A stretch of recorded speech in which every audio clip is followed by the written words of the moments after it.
I always say if you have to recognize a narcissist, focus on their behaviors and through that focus try to connect the dots so that you can see the patterns. Because narcissists do insane, crazy, and beyond unacceptable things. These things are so destructive, and only a person who's rotten to their soul, to their core, can do them. We're going to talk about 5 such things in today's episode. Hi, I am Danish, a narcissistic abuse recovery professional. In today's episode, we are going to gain more clarity about narcissistic behavior by discussing 5 insane things a narcissist does. If that sounds interesting enough and you're eager to learn what these things are, please make sure to subscribe before we begin, because your subscription to the channel helps spread awareness about narcissistic abuse. Number 1, they will get angry at you for being angry at them, even when your anger is righteous, it's valid, and they have done something terribly wrong to hurt you. They won't look at their behavior. They will only focus on your reaction to call you crazy, to call you irritating, and to make it seem like you are attacking them. They are entitled beings who just want to get away with their actions. They are used to avoiding consequences. They don't want to face consequences. Out of their grandiosity, they think you should give them all the permission to treat you however they want to and do whatever they want to. And that is their code of living. When you try to ask them questions and when you try to be righteously angry, they go crazy. They lose it.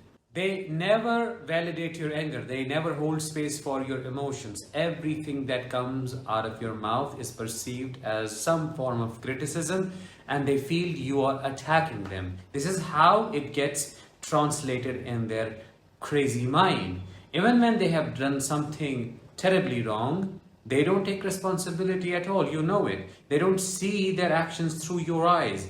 They don't let the insight come in and let that insight guide their behavior, inform their decision-making process and what they need to change. They instead attack you back. They retaliate. They try to destroy you because you are attacking their false self. You're not supposed to focus on their mistakes. You're supposed to idealize them. You're supposed to just give them all the leeway. How dare you ask them questions? Number 2, they respond to criticism as if you threw acid on their face. You could just breathe differently. That is also perceived criticism by such an insecure personality type. Why so? Because they are shame-driven individuals. Every emotion they could ever feel gets boiled down to only one emotion, and that is shame, which also makes them shame avoided. They'll do everything in their capacity to avoid feeling. So a small feedback, you don't even have to criticize them. You could just suggest something that is different to the way they are doing things or to the way they are thinking about things. You may suggest a small change in their perception, and that will trigger them to launch an attack against you. That brings out their animalistic side and they tear you apart. You are not able to recognize them in that moment. You feel like something has taken over because the anger is uncalled for. You don't know what has happened, and that scares you so much because you don't know who you are dealing with. Since they exert no control over their actions in that moment, they justify it, they twist things, they sometimes physically abuse, they break things, they become extremely rigid. You can't even talk to them. There's no one to talk to.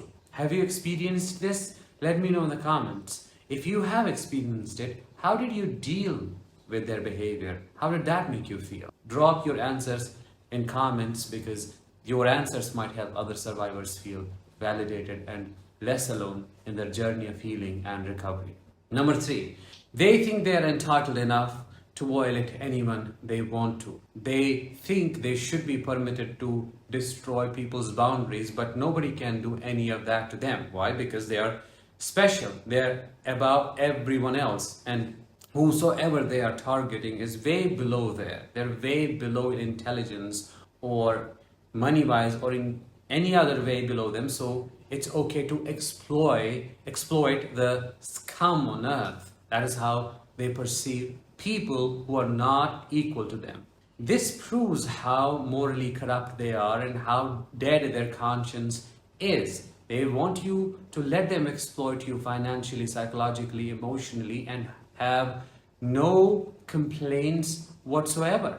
For these very reasons, whenever you try to set boundaries with them, whenever you clearly say, this is my line, I'm drawing a line here, they won't respect any of that, because that line you draw has to be crossed.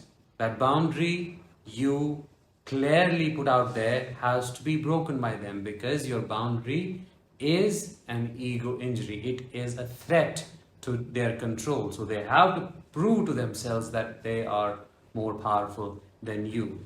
For these reasons, you have to set unshakable and unbreakable boundaries with them and give them no loopholes to exploit you or to just shape the environment in a way that would make it impossible for your boundaries to work. Number 4, and the craziest thing is, they do not think the same moral codes apply to them, they apply to you. For example, you have to be loyal to them. No matter how many times they cheat on you, you cannot talk to anybody. You owe them loyalty. You have to be honest. You have to tell them the truth. You have to be completely transparent. You have to be present. You have to be compassionate. You have to be affectionate. You have to contribute. You have to raise their children. You have to earn. You have to give them all the freedom they ask of you. You cannot put any limitations on them. But when it comes to you, none of that is reciprocated by them. You don't receive anything from them at all. You cannot have any freedom. There is extreme rigidity in the relationship. You cannot think about yourself. The moment you focus on this, your individuality, you're called selfish, you're called arrogant. The moment you derail from the set path, you become an enemy, and that triggers the devaluation. As long as you walk on the set path, as long as you act like a robot and follow the instructions, you are on good terms with them. You will be in their good books. But the moment you express your uniqueness, your individuality, the moment you try to take care of yourself, you become their enemy. With a narcissist, you cannot have any uniqueness, any personality to yourself. You cannot be. You have to abandon being yourself to exist. They are crazy enough to believe that the rules they set for you cannot be applied to them. Basically, they are the biggest hypocrites you will ever come across. They want it their way, as you already know, which brings us to number 5. They throw tantrums like a toddler. I would say it's worse than that, because you can communicate with the child and you can help the child understand why they are not getting a certain thing at a certain time and why they need to tolerate disappointment. You can train a child to do that, but a narcissist can never be trained to do so. Why, you may ask? Because it's a child stuck in an adult's body. They have all the capabilities, physical and other capabilities, financial capabilities of an adult, but the emotional and psychological capabilities of a child. This is a toxic mess that you're dealing with. If they want something, they want it there and then, which points out their need for instant gratification and their extreme impulsivity. Sometimes the tantrums they throw are quite ugly. Definitely looks like a child is acting out. Other times these tantrums are quite scary. For example, punching holes in the walls, breaking stuff, destroying your relationships with others, running massive smear campaigns. That is a part of their tantrum indeed. And it is a sign that they have lost control. So they are trying to control the environment and control other people who are associated with you to control your life. These tantrums can get really, really dangerous if the narcissist has the power and resources to take revenge on you.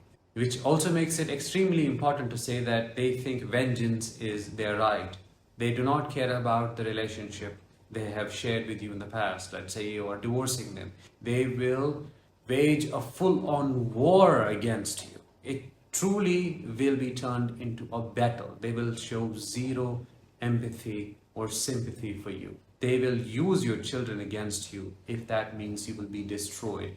They'll do everything in their capacity to punish you. Weaponize doctors, weaponize psychologists, and most importantly and unfortunately, the court system, just to tear you apart, just to destroy you permanently. If you were to ask them, why are you doing this to the other parent of your children? Don't you even respect the fact that they spend time with the same children you claim to love? Of course not. They will be justified in their doings and will escalate it to the nth degree if they possibly can. If you have been through such an experience, you might already know it, and you can share your experiences in the comments below and help other people understand how bad and ugly it gets towards the end of a relationship with such a demon. In conclusion, we can say narcissists are crazy in so many ways, and all of that craziness, that insanity gets manifested through their behavior. It's how they behave around you that tells us who they are inside. For these reasons, I say if you want to know who you're dealing with, focus on their behaviors and then try to understand how their behaviors have impacted you in the past or how they are impacting you in the present. You will gain a lot of clarity and you will know who you are dealing with. I hope I was able to help you to gain the same clarity in today's episode. If you found it helpful, let me know in the comments and share this episode with your friends and family. I'll talk with you in the next one. Until then, let the healing begin and continue.